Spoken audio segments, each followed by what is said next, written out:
It's very early in the morning, and it's Friday. And yes, I'm tired.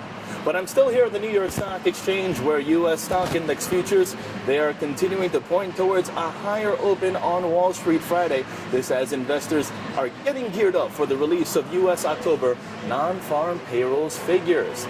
The data, it is highly anticipated by many here at the New York Stock Exchange, and it is expected to offer a strong clue as to whether or not the U.S. economy is improving.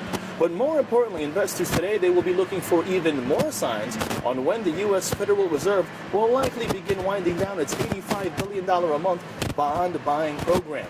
This after the central bank held its policy unchanged last week.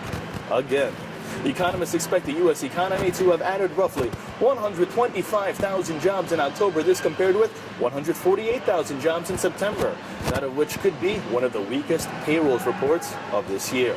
And speaking of which, let's take a look and see if those numbers met those low expectations.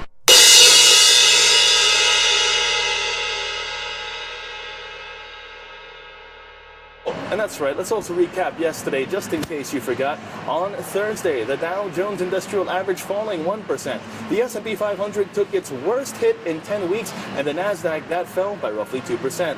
Lastly, other data that investors will be watching today include personal income as well as consumer sentiment figures, both for the month of September.